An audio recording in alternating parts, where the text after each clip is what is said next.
Welcome to the Metaphorosis magazine podcast, your home for beautifully made speculative fiction. The magazine is edited by B. Morris Allen, and I'm your host, Matt Gomez. This week's story is For the Love of Wild Things by Mande Matthews. Mande Matthews is a fantasy author and award-winning artist. When Mande is not creating or hunting for fairy rings, she helps her husband with his Native American reservation dog rescue. She lives in the White Mountains of Arizona with her husband and a menagerie of rescued furred, feathered, and special needs animal companions. Find her online at mandematthews.com or on Twitter at Mande Matthews. That's MandeMatthews. Let's jump in.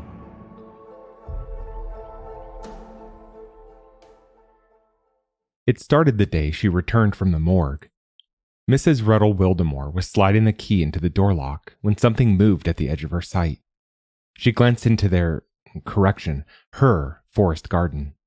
A suncatcher swayed from a branch, casting rainbows on leaves, berries, and bark. Its brass bell ting-ting-tinged in the summer breeze. Tangerine nasturtiums peppered black earth. Those had been Rudy's favorite salad topping. And beyond, 60-year-old branches hung down like familiar hands. The walnut tree had been the first Rudy planted when they moved to their Trout River homestead. Once a sapling, now a towering giant, the center from which their wild garden sprang. No, her wild garden. Could she ever think of it as just hers? Willamina's gaze settled on the old trunk. Her sight wasn't what it had been in her 20s, or even her 70s, for that matter. She thought she saw something materialize and scurry up the tree. Had she seen anything at all? Had it been a squirrel? It hadn't looked anything like a squirrel, or a bird, or a rabbit. But then rabbits didn't climb trees. Hello? Is anyone there? The sleeves of her linen blouse fluttered with the wind's touch, tickling her crepey skin. When nothing but the leaves and petals shifted, she whispered, "Rudy, is that you?" The sun's warmth rested on Willamina's thinning hair, tied back in a structured bun. The color of her hair, stark white, bore no remembrance of what it once had been. Willamina tried to recall Rudy's face, but the memories surfacing were ones she didn't want to see. She wanted him vibrant and young, planting berry bushes, dirt-caked in his nail beds, a trowel tucked through the loop of his coveralls. But those memories were fragments at the edge of her sight. And the others? The ones that were brash and blaring and insistent? She refused them. Or at least she tried. "Rudy?" she asked again, but of course, nothing replied. Certainly not Rudy. Willamina knew that whatever she thought she had seen could not be him, so she turned the key and entered her empty house.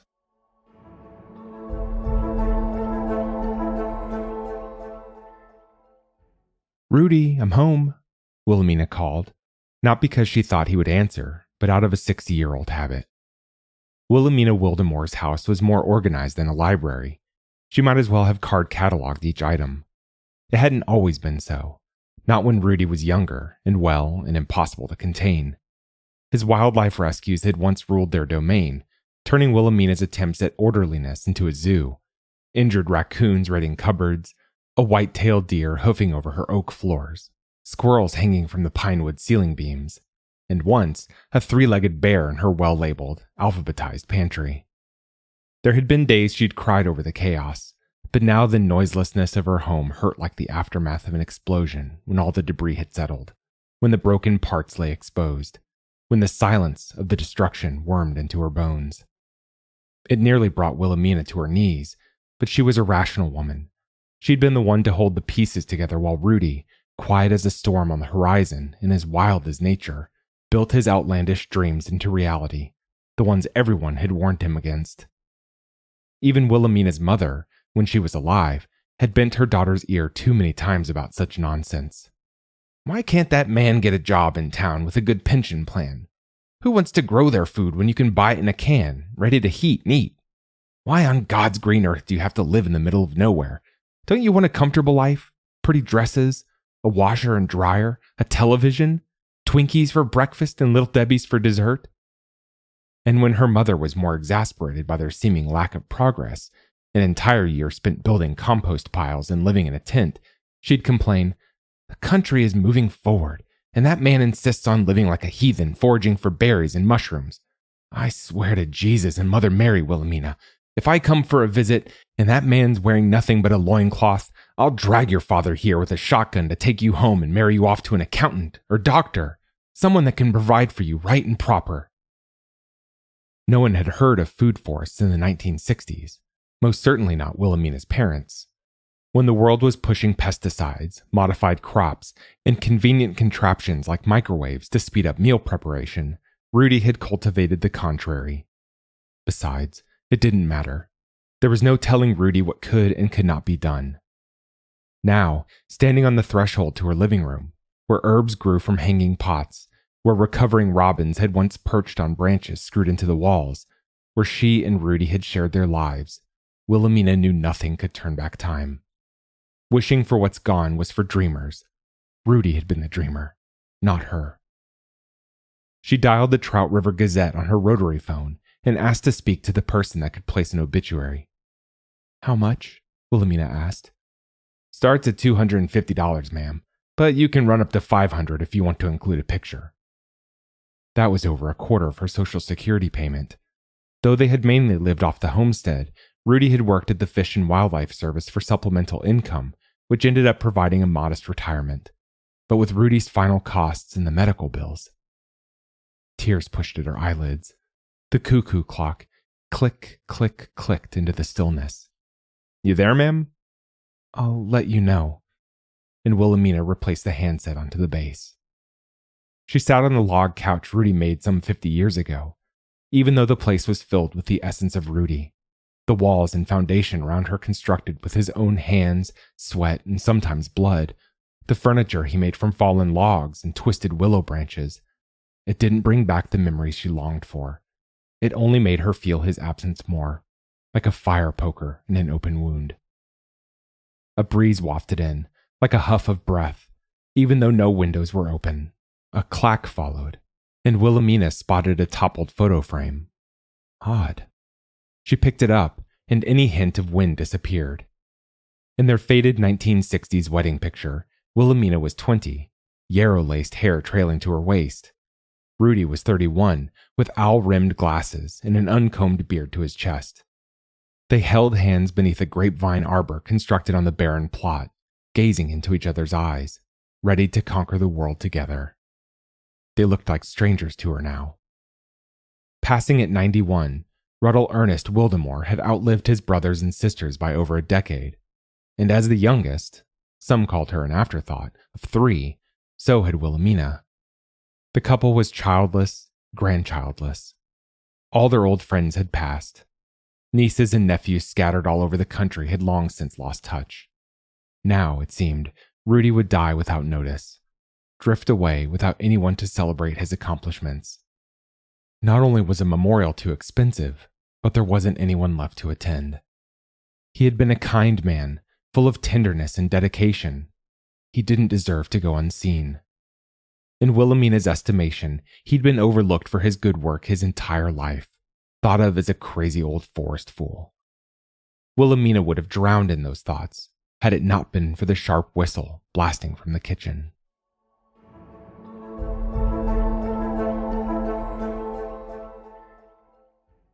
Two Western harvest mice stood by a steaming cup of chamomile tea, and, it seemed, another was busy turning off the burner where the wailing teapot sat. The critter leaped from the butcher block countertop, caught hold of the temperature dial, swung until the knob turned off, vaulted to the floor with one Olympic-style mid-air somersault, landed, and skittered away. Willamina wagged her jaw as if to say something, but what could she say? Mice had gotten the tea, the kettle, and the cup from the cupboard, and brewed tea. How could mice even carry a teacup, let alone a kettle? It was absolute, utter nonsense. Still, the fragrance of chamomile drifted to her. Rudy had been the one to make it for her with flowers picked out of their garden whenever her nerves were frazzled, which had been often in their earlier years together. Later, he'd brought it to her every morning when she'd gone through the change, and any last hope of a child of her own faded. She'd wondered if he'd filled the house with his rowdy rescues to keep her from that sadness, that loneliness of being childless, of knowing this day would come, the day when no one but her would be left. But Willamina didn't remember any of that now. Those memories were blocked behind a gauzy curtain that could not be pulled aside. She only remembered there was something comforting about the chamomile, something that gave her pause, something that she should remember. One of the mice turned its little bottom to the teacup and pressed into it. A huff of air ruffled its fur, and it nudged the cup in her direction, which was, by all accounts, impossible. The mouse couldn't have weighed 1/10 of the full teacup, and yet the cup slid toward her as if moved along by an invisible hand. Rudy would have said, "Look, Willa, the elements are here. Do you see them?" And Willa would have snorted, rolled her eyes, and said she saw no such thing. But, of course, Willa didn't recall any such conversations. The second mouse stood on its hind legs, shining eyes imploring. The third squeaked a chorus of nonsensical mouse talk. A flutter of movement caught her eye, and that was when Mrs. Wildemore noticed the row of birds landing on the windowsill. A bush tit, a dark-eyed junco, a white-crowned sparrow, and even a dove joined and cooed. Not knowing what else to do, she picked up the cup and sipped. She swore the mouse on its hind legs nodded in approval. The liquid settled the knot she'd held inside since she'd found Rudy dead in their bed. Unlike the faded memory she couldn't capture, this one was a Technicolor movie on loop. Willamina had snuck beneath her dead husband's arm and huddled against his chest like a frightened child, hoping that he hadn't left her, that he was sleeping, just sleeping. He'd awaken and tell her he loved her, that he'd never leave her, that they'd always be together. The sticky quills of Rudy's feather pillow had poked her shoulder. "Please don't go. I can't live without you," she'd whispered to his cold corpse. A chorus of birdsong had played outside the window as if nothing had happened, repeating like a broken record. Chirp, chirp, chirp, twitter, trill. Chirp, chirp, chirp, twitter, trill. The room had seemed icy, like Rudy's skin. She didn't want that memory. As the tea settled in her stomach, another memory crossed Willamina's mind. Nothing bright or brilliant like the last. No, this memory was like flipping through an old scrapbook, the pages going by too quickly to make out much. A picture here, a word scribbled there, a newspaper clip glued to a page. But in memory it was, and it went something like this. Rudy, nursing a hare, a snowshoe, a jackrabbit. It had been mauled by a cougar, a bobcat, a coyote. It lay on Rudy's lap, dying. Willamina sat next to him, holding his hand, or was her hand on his shoulder? The hare, or rabbit, convulsed one last time and lay lifeless. Rudy said, or she thought he said, "Did you feel that?" Feel what? His spirit cross. His energy rise up and out and all over, uncontained, free, joining the nature spirits. Nature spirits, or elementals, were what Rudy called fairies. That Willamina could not forget. She had never believed in them, but Rudy did. Said they were everywhere. Said you felt them. Said you could see them if you were open. That the world, this big, beautiful dance of energy, had many secrets hiding in plain sight if one would just look. "I felt nothing," Willamina had said. At least, she thought she had said so then. Now, she sat sipping tea with 3 mice and a flock of birds in the kitchen Rudy had built. The implausibility of the situation and the implications of her state of mind unsettled her. Deciding it was time for no more nonsense, she left the kitchen without so much as a glance at the critters.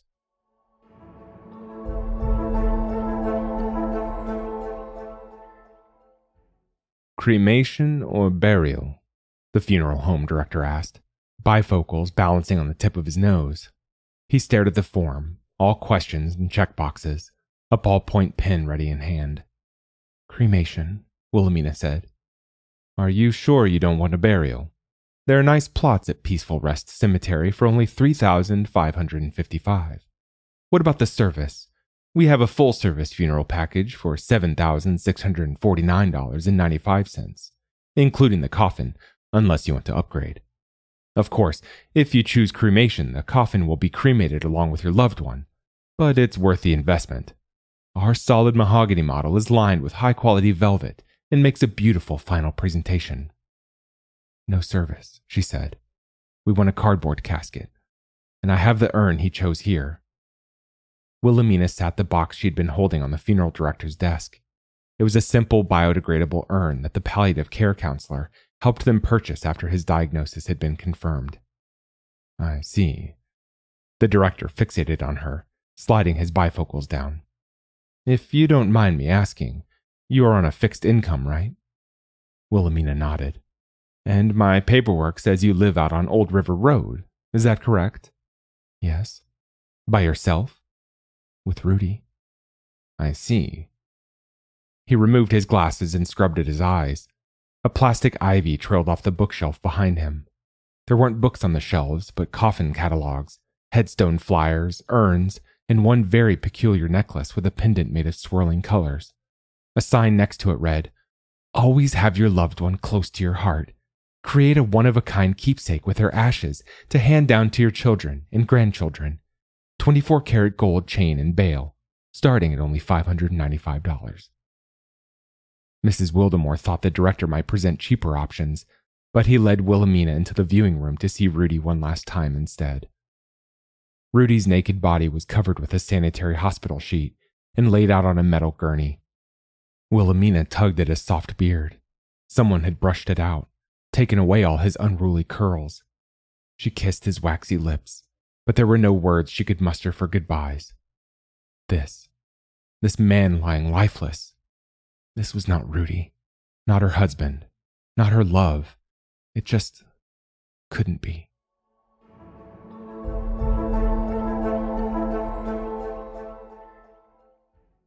When Willamina puttered up Old River Road in her '72 Chevy Love pickup, a raccoon saluted her.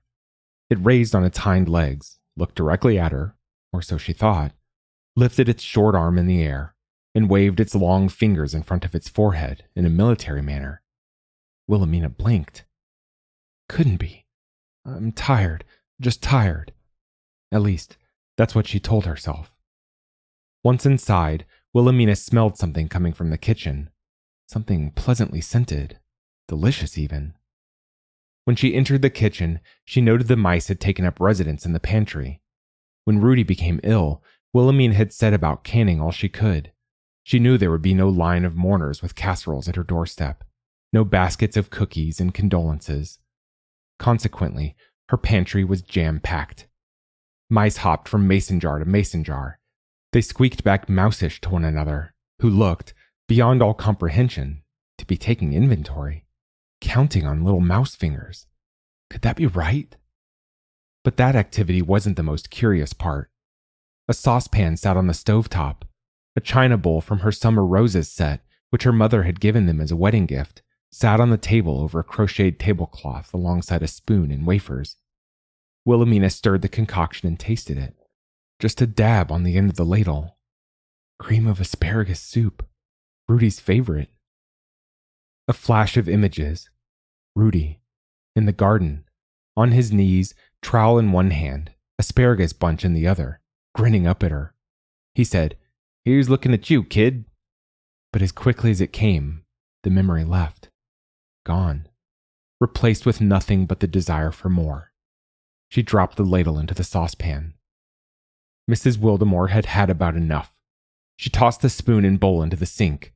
A sickening crack sounded as porcelain met porcelain, making her angrier. She picked up a broom and swatted at the mice. "That's enough! Enough! Enough!" The little critters went scurrying across the oak floor.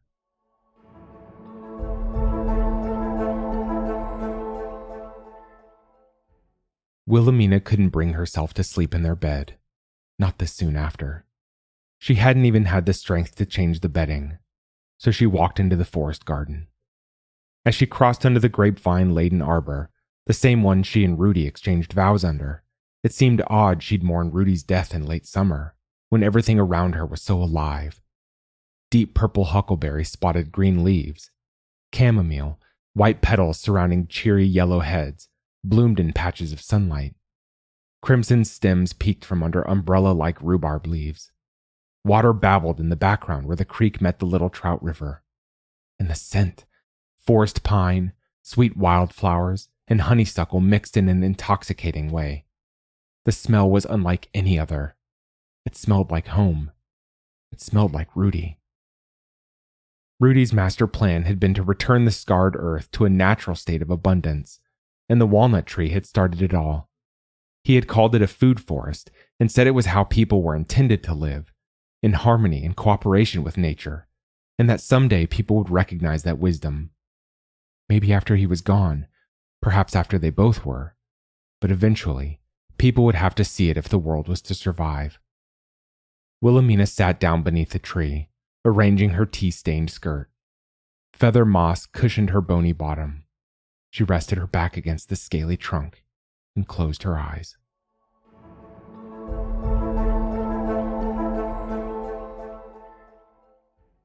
Mr. Wildemore had brought his blushing bride to the little Trout River in the wilds of Washington State in 1962. He'd tugged Willamina out of the passenger side of his Ford pickup, coaxed her to the center of a naked 20-acre plot, and gestured as if presenting treasure to a queen. The land was a scar within the overlogged forest. Loggers had used the spot for decades, dragging felled trees into the river to float them downstream to the mill, scraping up topsoil trip after trip, year after year, decade after decade, until nothing grew back and the ground beneath was barren, lifeless. Not soil, but nutrient-depleted dirt. There wasn't a bird to be heard, or a rabbit in the bush. There weren't even any bushes. Everything around them was dead. Rudy waited, watching his bride from behind his owl-eyed glasses. He wore that cockamamie half-grin, one side up and the other down. His bushy eyebrows matched his sideways smile in their crookedness. His bell-bottom settled in the dirt like he was dug in, growing roots with his heels. The gush and splash of the little Trout River sounded behind them as moments frittered away. No. Willamina planted her hands on her hips, a gesture which was as solid as Rudy's heels in the ground. We won't be able to grow garden here. Rudy swept his arms around again, as if she hadn't seen its majesty the first time. No, Rudy, we're miles from town. I will not live without electricity. There's a pole a few miles back down the road.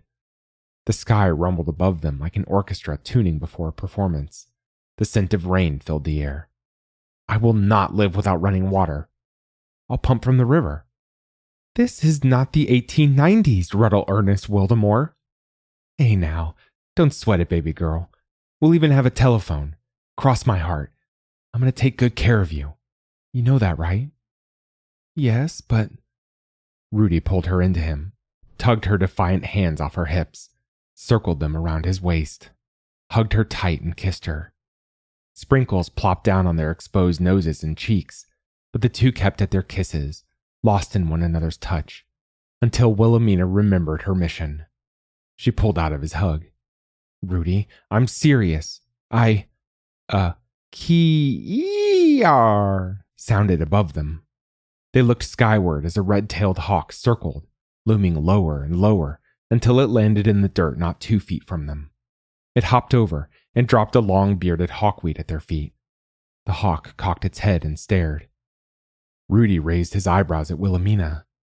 It means nothing, said Willamina. It's a sign, said Rudy. It's not a sign. Then what is it? Willamina couldn't deny the oddity of the moment, even though she'd become accustomed to peculiar happenings around Rudy. It seemed that Rudy was connected to something mystical, but whenever Willamina had such a thought about him, she dismissed it. Nothing could convince her life was not a practical matter to be handled sensibly. Rudy grasped both of her hands. We're meant to restore this land, build a food forest, bring back nature, feed the wild things, live in harmony. I feel it in my bones, Willa. The natural things want this. They're telling us to do this. Indeed, the hawk kept staring at the newlyweds as if it agreed. It's my purpose. But was it Willamina's? Look at this place. Everything's dead. Oh, baby doll, close your eyes, he said, and imagine. No, Rudy, we need to be rational.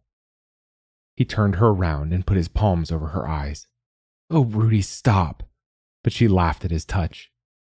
"Just keep your eyes closed." He leaned close. He wound his arms around her stomach, tugging her into the comfortable curve of his body. Willamina opened an eye, and he scolded, "No peeking." She giggled like a schoolgirl, but complied.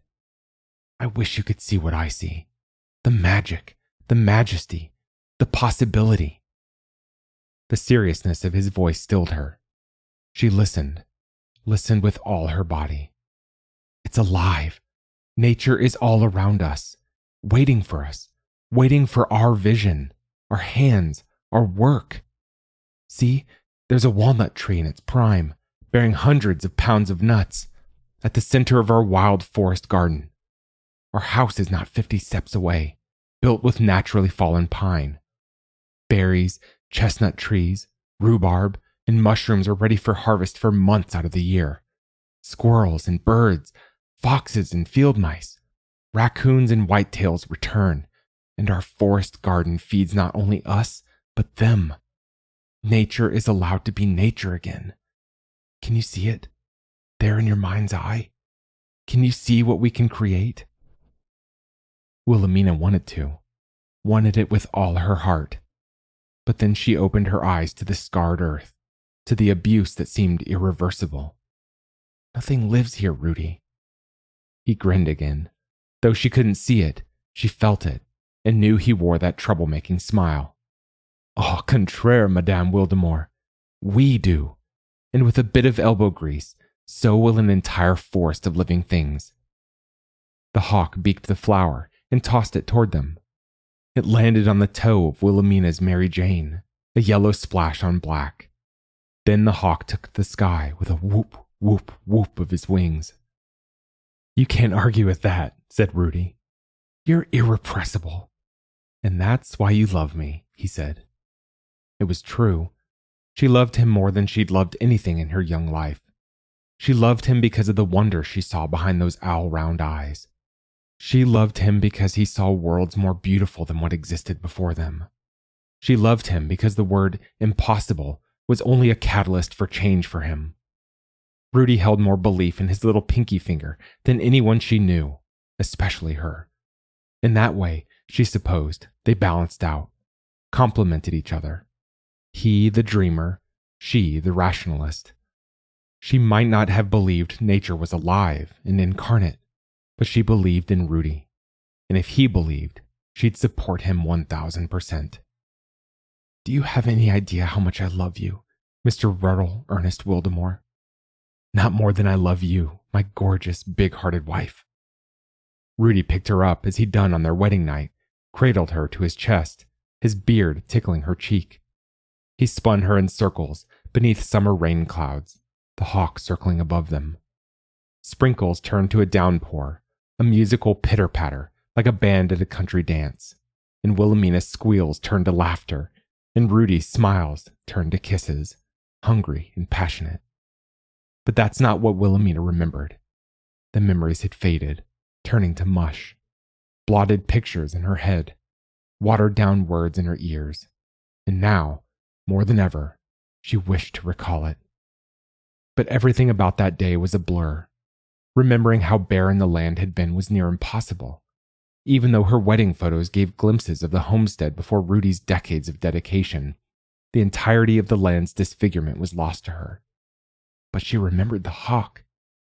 Was it a hawk or an eagle? She remembered the flower.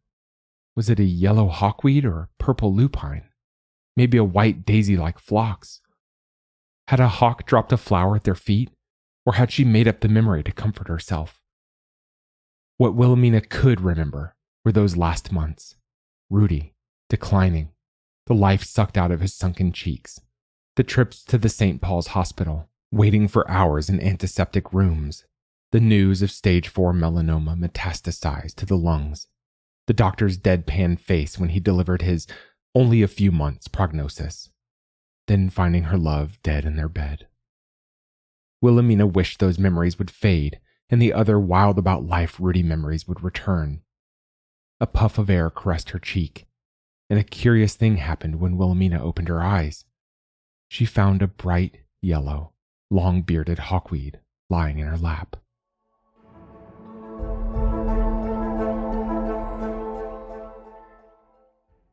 Not a day later, someone knocked on the door. Willamina couldn't imagine a single soul who would drop by, and when she opened the door, no one was there. She stared into her wild garden, expecting movement like the day she had returned home from the morgue. The breeze pushed up the fishy scent of the little Trout River. Nothing moved, but when Willamina thought to close the door, she heard something chatter. There, not a foot away from the door's threshold, sat a red squirrel. Its shiny eyes looked up at her. Rusty red ears twitched. It held a blueberry out to her in one of its paws. "Oh no," she said. "No more of this imaginary nonsense." And she started to shut the door. "Rah, rah, rah!" cried the squirrel. Its whiskers twitched. It blinked. It held up the arm not bearing the blueberry, but that's when Willamina realized its wrist hung like a floppy noodle. Then Willamina said, "Rudy." It wasn't because she didn't remember Rudy was gone, but because rescue was Rudy's love, his passion, his mission, along with the restoration of the land. Yes, she'd assisted him, but Rudy, always Rudy, did the mending. So she said his name like a prayer, and it was for Rudy's sake she asked the squirrel, "What happened to you?" The critter chattered away like it was explaining, and despite Willamina's rational judgment, she stepped aside and waved it in. It scurried across the floor, holding up its injured foreleg, scrambled into the kitchen, scaled the tablecloth, and sat waiting for Willamina. If she had imagined the mice in the tea, if she had concocted the nut cream of asparagus soup, if the raccoon salute was merely a misseeing of what happened, if the hawkweed just blew in on the breeze and coincidentally settled on her lap, all those things had happened or not, but the critter on her kitchen table required attention. If she proclaimed it fiction and turned it away and it wasn't, then what? What would Rudy do? What would Rudy want her to do? And for that matter, what did Willamina want to do? Hadn't she done this for the better part of her life too? But nothing came to mind. Willamina looked for supplies. Herbs for pain, for calming. What to use? What to use? Didn't Rudy keep a medical emergency bag? When she turned back to the squirrel, 2 mice had joined the patient on the table. One balanced atop an isopropyl alcohol bottle. Another held a popsicle stick with its forepaws, and a bandage ball rolled across the table by itself. A blue jay landed, offering her a cotton ball. It seemed the logical next move, so she wetted it with alcohol. The red squirrel stretched out its limp hand and covered its eyes with the other.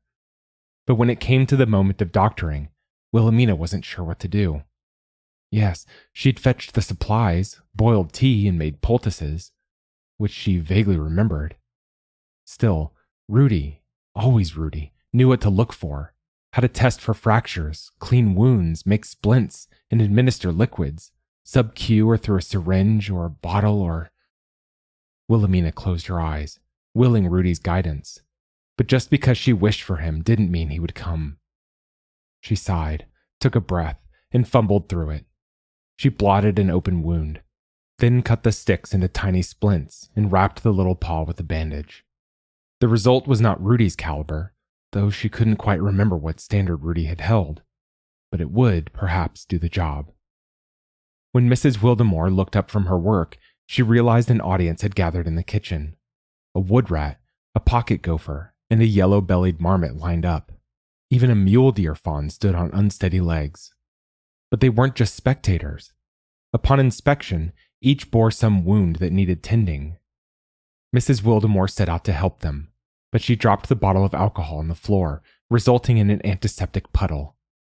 The bandage slipped from her hand and rolled underneath the cupboard. She slipped on the wet floor and cracked her head on the table when she tried to fish it out. She sat on her haunches, held her head with her hand, and willed Rudy's memory to her. "Show me what to do." She tried to remember him. Were his hands capable or gentle or both? Were his eyes intelligent or compassionate or both? Were his actions quick like a snake strike or soft like a doe's nuzzle? This was Rudy's domain, not hers. He was the one who worked at Fish and Wildlife, the one with a degree in biology. the one who had trained as a wildlife emergency caretaker. Rudy was the forest mastermind, the magic healer, the spiritual shaman. And she was what? The memories wouldn't come, just the overwhelming proof of her insufficiency and the lack of his presence. Rudy, why did you leave me? The red squirrel chucked and inched toward her, but she held out a hand to stop it. I can't, she said. This was Rudy's dream, Rudy's skill, Rudy's compassion, and he wasn't there anymore. So Willamina said, Get out. The animals pressed in around her. Get out! Get out! She yelled. The animals bowed their heads, filed out the door, and disappeared into Rudy's forest garden.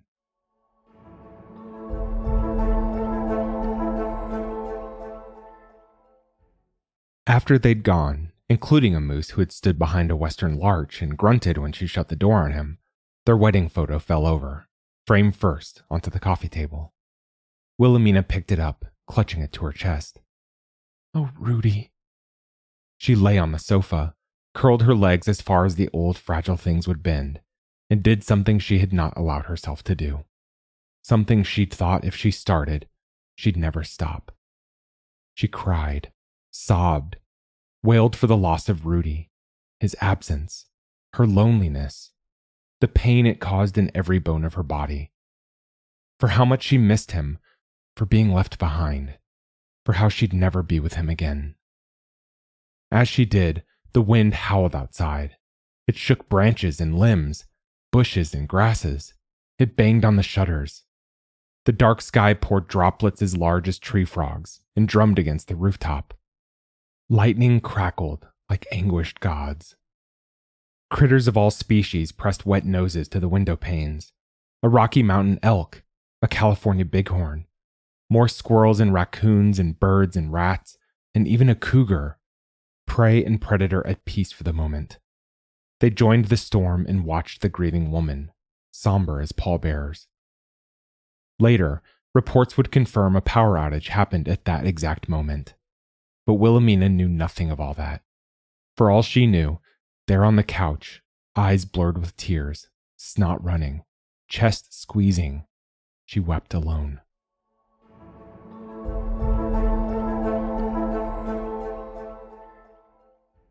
Rudy's face appeared out of the blackness, wiry beard dangling to his flannel pockets, earth-brown eyes behind owl-eyed glasses, intent, serious, compelling.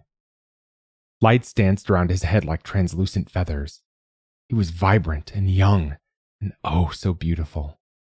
He reached for Willamina, hands stained with rich black earth. You can see what I see, Willa. You can. Just open your eyes.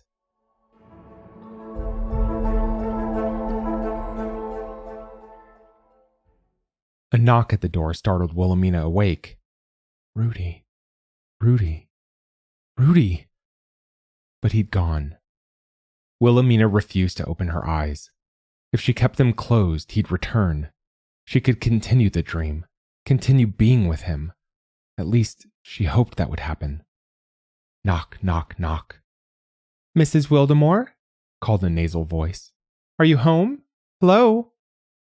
Go away, said Willamina in her head. She hadn't the strength to bring the words to her lips. She wanted to return to Rudy's dream. I'm Laura Doyle from Adult Protective Services. I'm delivering your late husband's ashes from the Peaceful Slumber Funeral Home. Are you there? Maybe the intruder would leave if Willamina stayed still, curled on Rudy's couch, the sun through the window warming her eyelids.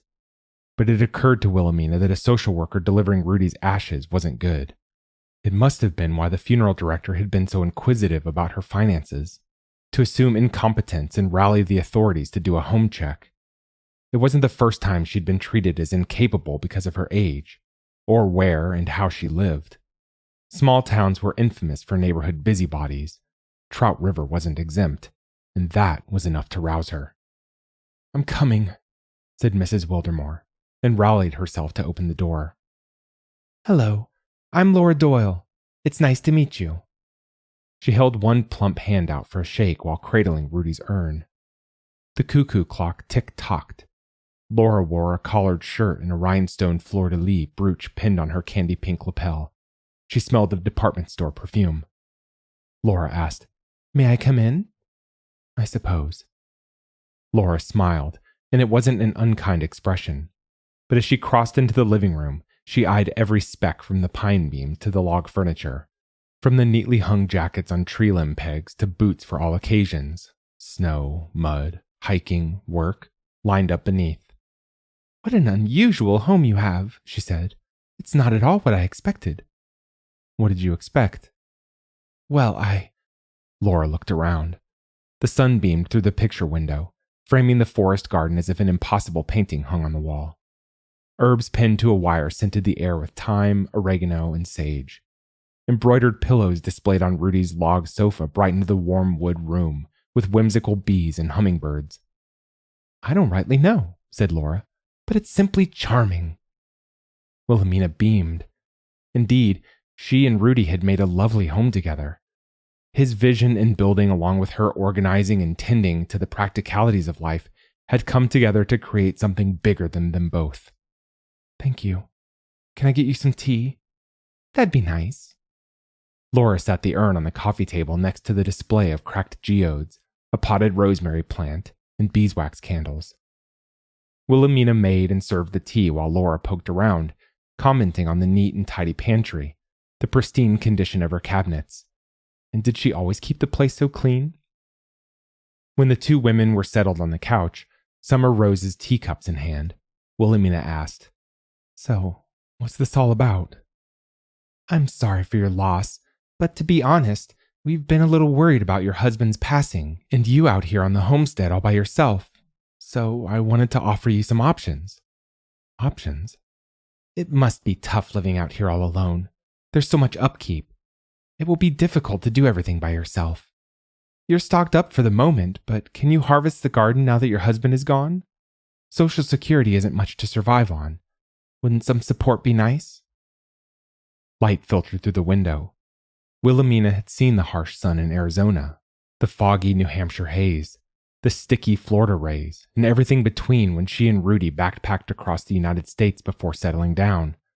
But Washington's light was unlike any place else, a pastel softness that lingered well into twilight, sky dotted with pink and lavender clouds, like something supernatural. It reminded her of Rudy.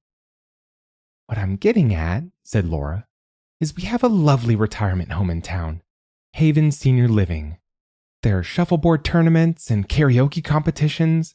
All meals are provided with no cooking on your part. Excellent housekeepers. You wouldn't have to lift a finger, and you'd be surrounded by others of your age. Not alone out here where anything could happen. Doesn't that sound nice?" "Oh, don't worry. It's covered by Medicaid if you qualify, and from what I understand, you've no assets other than this home, and if that's correct, I can help you liquidate and still retain your benefits. The rooms are furnished. You wouldn't have to move anything. You could forget about cooking, cleaning, harvesting, keeping up the property, and paying bills. Forget everything and enjoy your final chapter with ease." "Forget?" asked Mrs. Wildemore. "There won't be anything to worry over. You'd make new friends and—" "Forget?" asked Willamina again. "Forget Rudy's lovingly crafted home? His food forest they'd built with over half a century of their lives? Forget that she'd stood by him, believed in him, and helped make his vision come true? Give up on that? On the animals? On the forest? On nature itself?" "What about Rudy?" Willamina asked, but to herself, not Laura.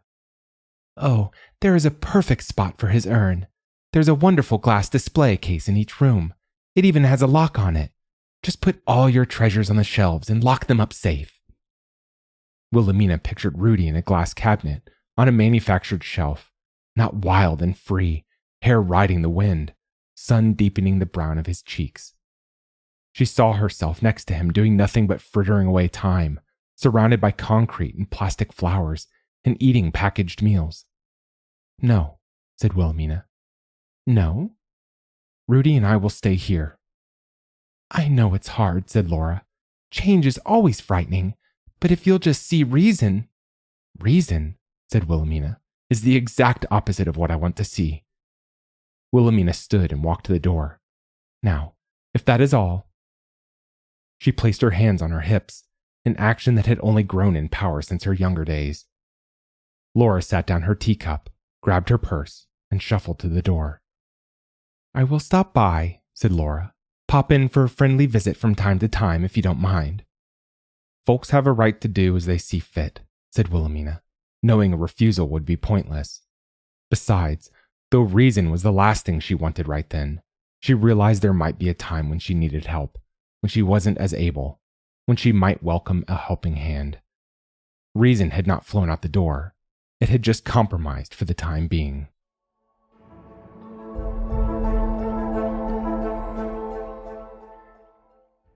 After Laura left, Willamina piled nuts, plump berries, and fragrant herbs on plates and set them outside as an apology to the animals. Then, Mrs. Wildemore did the most curious thing, more curious than mice making tea, or asparagus soup, or hawks gifting flowers, or animals saluting. She left a bowl of almond milk out. She had poured it into one of her summer roses serving bowls, sat it on a charger plate, garnished it with rosemary stems, and said, as she placed the offering on the ground, I want to see what you see, Rudy. When Willamina walked into her room to change the bedding and finally sleep in their bed, she found it already washed and remade. Her bluebird embroidered pillows had been fluffed, and the bed covers were turned down. Rudy's eco-urn sat on the nightstand next to a lit beeswax candle, the air scented with honey. Without question, she climbed between the embroidered sheets and said, Good night, to whoever might be listening.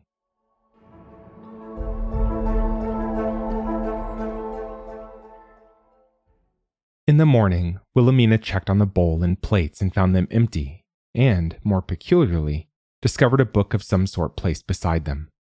A whisper of a breeze caressed her hair, which was no longer tethered at her neck, but white waves cascading around her middle. Bird calls filled the trees. Croaks and chatters and the buzz of bumblebees reminded her how alive their forest garden was, and indeed, it was theirs. Even though Rudy had gone, it belonged in their charge. She realized it might have started as Rudy's dream, but in all those years together, her by his side, believing in him, seeing what he brought to life, it had become hers too. Something she didn't want to live without. It was their life, their passion, their vision. She picked up the tome, a scrapbook with a 1970s floral cover. She fingered it and opened the first page. A picture of a younger Rudy stared back at her from not 10 years after moving into their Trout River homestead. A red squirrel with a bandaged leg curled around his neck, kissing his bearded cheek. Rudy wore that cockamamie grin, and tears leaked from Willamina's eyes. Rudy, she said. My uncontainable Rudy. She held the book to her heart and hugged it. I thought I'd lost this book decades ago. Chuck, chuck, chuck, sounded next to her.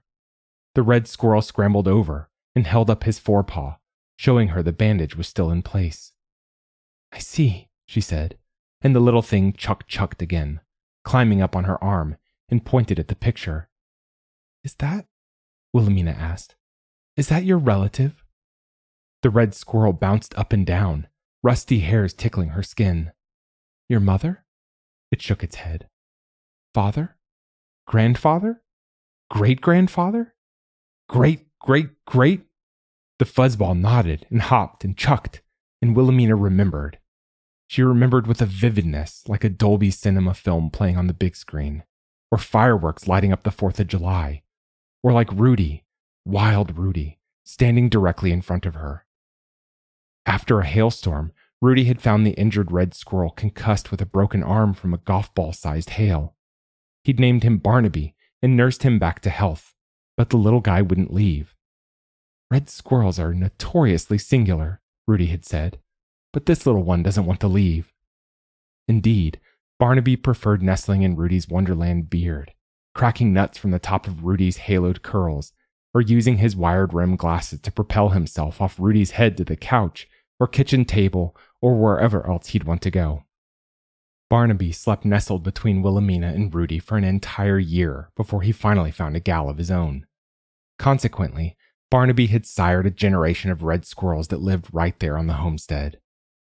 "Well then, I'll call you BJ for Barnaby Jr.," said Willamina, and the squirrel chucked his agreement. Willamina and BJ leafed through the scrapbook, recalling memory after memory as the forest animals returned and circled her. A Polaroid of Rudy, overalls equipped with hoe and spade, clutching a bouquet of chamomile. Rudy lying in a patch of sunlight by the pepperings of asparagus. Rudy mending a raccoon. Rudy, that first time they'd ever come to the little Trout River plot, standing in a barren wasteland, in a downpour, grinning, holding a bright yellow, long-beard hawkweed in his hand. How had she missed it? The chamomile tea, the asparagus soup, the raccoon, and hawkweed. They had been trying to help her remember him the entire time. A chirp, chirp, chirp, twitter, trill. Chirp, chirp, twitter, trill filled the air, the same anthem the birds had sung the day Rudy died. The first time Willamina had heard it, she thought the birds had behaved as if nothing had happened, as if Rudy's passing were inconsequential. But now, she wondered, did it mean something more? Something different? BJ chattered, hopped, and wagged his rusty red tail. He tugged on Willamina's ankle-length skirt. Okay, I'm coming." She laughed and clutched the scrapbook as the little wire tail pulled her into the forest garden with a procession of animals following. "What are you trying to show me now?" As they passed beneath the grapevine arbor and headed down the path to the walnut tree, Willamina spotted what all the excitement was about. Rudy's urn, along with their wedding photo, sat at the base of the grandfather tree. God rays shone down through leafy branches like streamers from a church window. Limbs and bushes, flowers and grasses all moved, swaying together. Around them, piles of fresh berries, plump peaches, honeysuckle flowers, walnuts, and every imaginable bounty from their forest garden were gathered and displayed. Birds fluttered to perches. The harvest mice held almonds in their forepaws, and whitetail, raccoon, rabbits, lizards, and snakes emerged from the forest surrounding Rudy's grand memorial. A collective voice sounded on the breeze. "We remember Rudy." And then Mrs. Wildemore saw what Rudy had seen. It started as coagulated mist, sunspots, orbs, and little flashes of light appearing throughout the forest. On the path, on a branch, a chamomile stem, a leaf. Willamina blinked. She rubbed her old eyes. A glimmering hole came into view like an intricate living web weaving throughout the forest and animals. It sparkled and danced, touching everyone and everything as if it breathed in unison with all life. It wrapped its shiny strings around her, and she felt it like a long-missed hug. Everything moved in concert, like an orchestra where different instruments played different parts, making the whole piece rich, complete, and harmonic. And she was a part of it. "We'll always remember Rudy," the collective voice crooned, a lullaby on the wind. The tears Willamina shed were those of joy, of relief, of gratitude so overwhelming she couldn't form words. The celebration that followed venerated Rudy more than Willamina could have wished for. They buried his ashes at the walnut tree's roots to nourish the ground. Nasturtium and chamomile petals dropped on top of them. Blown by the wind, birds and bees played their music in concert with the breeze. BJ snuggled around Willamina's neck, and everyone indulged in the wild bounty Rudy's vision and hard work had made possible. In the years to come, Mrs. Ruddle Wildemore would continue her late husband's life's work, their shared life's work. And when Laura visited, Willamina would make sure to amend her will with the cooperation of fish and wildlife and designate this place, their home, as a wildlife sanctuary when she died.